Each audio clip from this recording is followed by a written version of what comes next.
podcast du Ridon.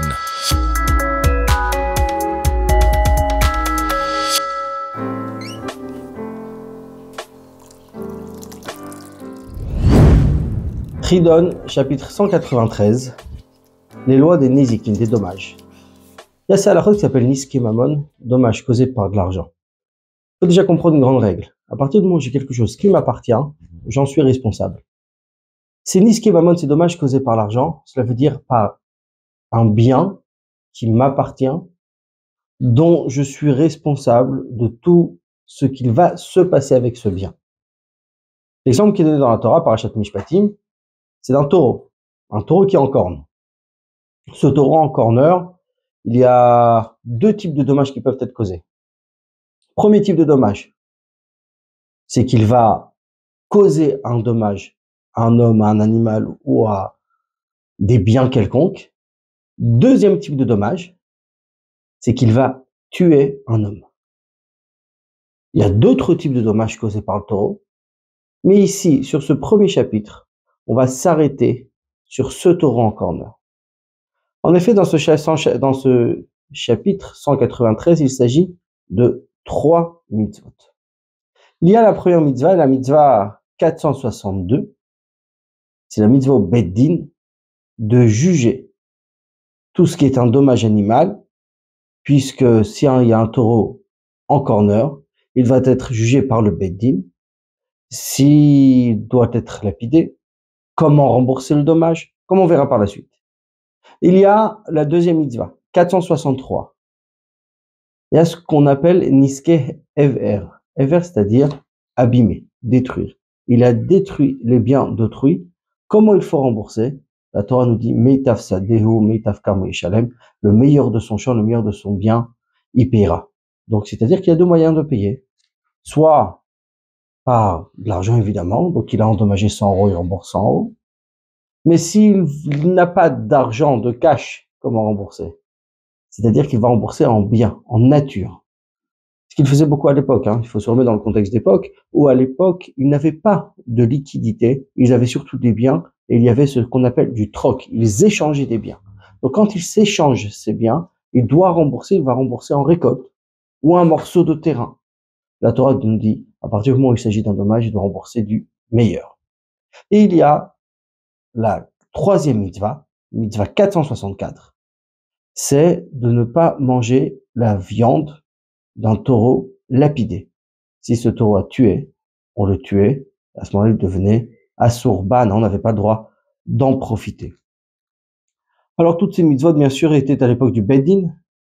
Concernant la dernière, la 464, il y a également la punition de Malkout, c'est-à-dire 39 coups donnés par le Beddin, comme la Torah l'ordonne. Évidemment, c'était à l'époque du Sanhedrin qu'on pouvait le juger, puisqu'il s'agit de tuer ne serait-ce qu'un animal, mais à partir du moment où on tue un animal, il faut le faire avec le Beddin. Et bien sûr, tout le reste, si c'est dommages et intérêts, comment il faut rembourser, c'est tout le temps et à tout moment. Alors rentrons dans les détails un petit peu. Un animal qui a causé un dommage. Un animal qui tue un homme, par exemple. Il y a ce qu'on appelle Tam et Mouad. Tam, c'est-à-dire il est pour l'instant simple, il n'est pas averti. Mouad, c'est ce qu'il s'appelle averti. Qu'est-ce qu'un taureau averti? Un taureau averti, c'est-à-dire qu'il a déjà encorné, on l'a prévenu, on a prévenu son propriétaire, et on lui a dit, fais attention, ton taureau est un taureau en corner. Qui devait le prévenir? 2 témoins. Allez le prévenir et lui demander de faire attention. S'il n'a pas fait attention, au bout de la 3e fois, il devient ce qu'on appelle Mouad. Mouad, un taureau averti. Ce din de Tam et Mouad concerne uniquement pour les dommages qui ne sont pas habituels. Je vais dire naturels. Encorné. Un animal n'est pas censé être un taureau encorné. Un animal n'est pas censé encorner. Encorné, c'est un accident. Manger, piétiner, sont des choses naturelles. Ce n'est pas accidentel. Là, il n'y a pas le din, bien sûr, de Tam et Mouad. Il est averti, le propriétaire doit faire attention, que son animal ne va pas manger dans le champ d'autrui. Il va pas aller piétiner les biens d'autrui. Il va pas aller abîmer les affaires des autres. Mais encore né, le propriétaire n'est pas censé faire tellement attention. C'est pourquoi la Torah a mis ce laps de temps d'avertissement. On avertissait son propriétaire une fois, deux fois, on l'avertit une troisième, il n'a pas fait attention. C'est un taureau averti. On va voir par la suite que ça change. Deuxième point. Si ce taureau a tué, à partir du moment où il a tué une personne, ce taureau devient chayav muta. On le tue. Ashor yisakel, le taureau sera lapidé comme la Torah dit. Alors bien sûr, c'est lapidé par le Beit Din. Le Beit Din devait trancher.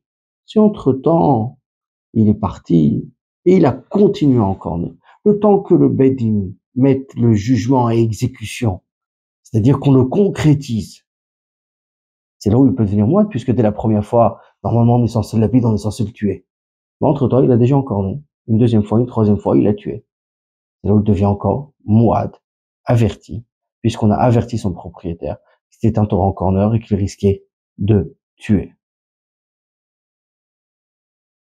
Il y a également le kofer. Le kofer, c'est une amende. C'est-à-dire, il y a le remboursement du dommage, mais à part le remboursement du dommage, il y a ce kofer, c'est-à-dire cette chose en plus qui devait être payée dans le cas où il avait tué un homme. Donc, tuer un être humain, à part rembourser et payer le dommage selon ce que le Beit Din évaluera, il fallait également payer une somme en plus aux héritiers, cette somme qui s'appelait le kofer. Alors, comment regarder? Comment on paye ce kofer, cette amende qu'il payait en plus? C'est le Beit Din qui l'a fixé, mais selon la valeur de la personne, si on l'évaluait au marché d'esclaves. Bien sûr, grâce à Dieu, aujourd'hui, il n'y a plus d'esclavage. Il n'y a pas de marché d'esclaves, Baruch Hashem.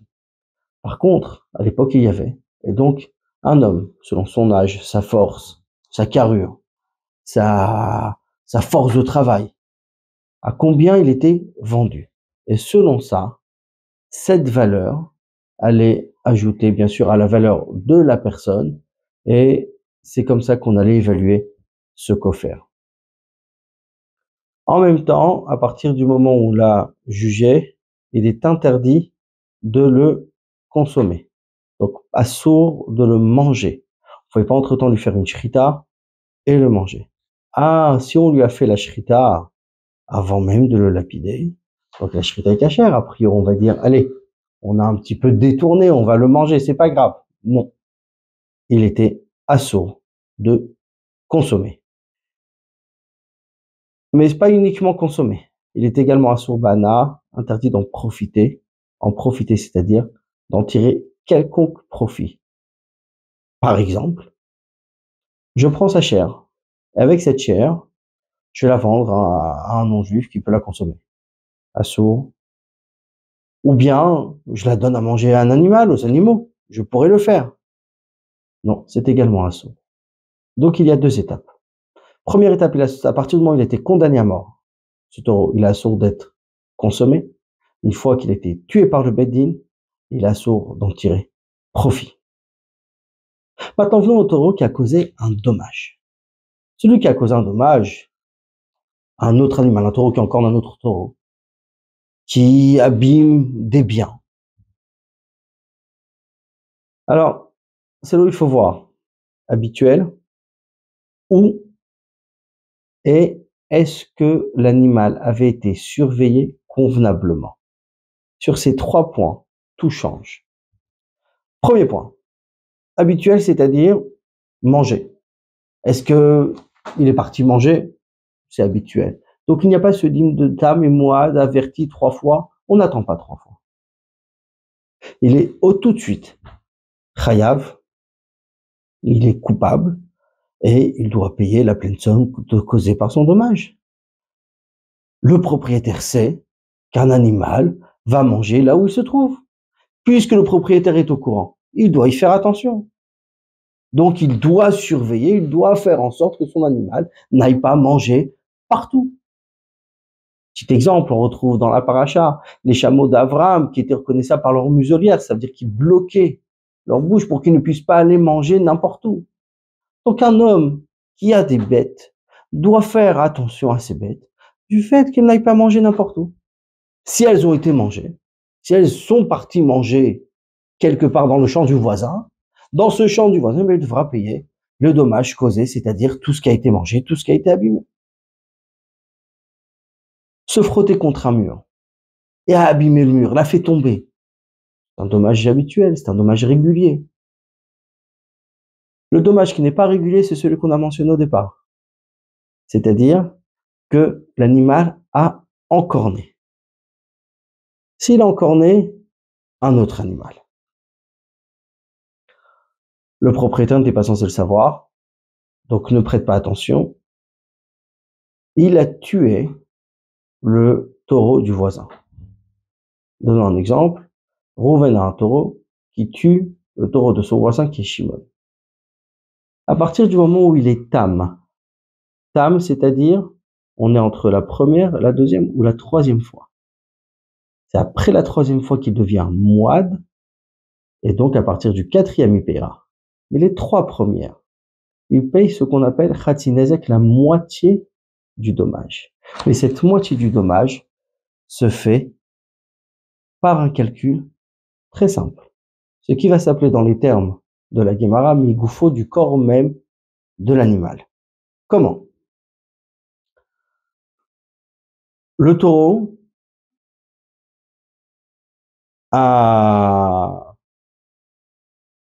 encorné, qui est mort, valait 200.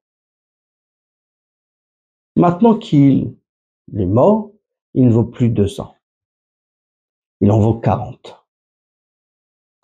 La différence est 260. Donc on payera la moitié du dommage. En déduisant les 40 euros du cadavre, donc de l'animal, qui est sur le compte de celui qui a été endommagé. Donc, on prend la moitié du dommage à partir du corps de l'animal avec ces 40 euros, c'est-à-dire ce qui a été causé en dommage. En d'autres termes, Shimon finira par payer uniquement 80 euros. C'est ce qu'on appelle Khatinezek, la moitié du dommage. Donc la moitié du dommage, c'est à partir du cadavre mort en comptant le prix du cadavre et la différence entre un animal mort et l'animal vivant. Ça, c'est comment payer ce Khatinezek. S'il a encore né 3 fois, au bout de la 4e, il payera Nezek Shalem, il est mouad, donc il a été averti. Le Nezek Shalem, c'est-à-dire, il devra payer le dommage entier et entièrement. Et entièrement, cette fois-ci, c'est payer le dommage complètement, comment il a été causé.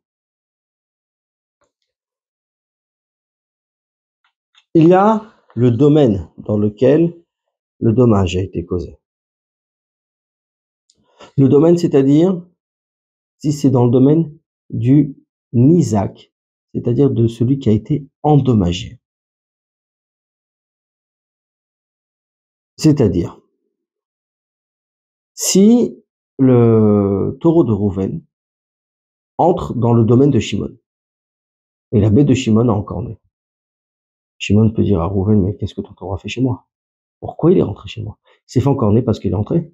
Donc là, il n'y a pas de jugement.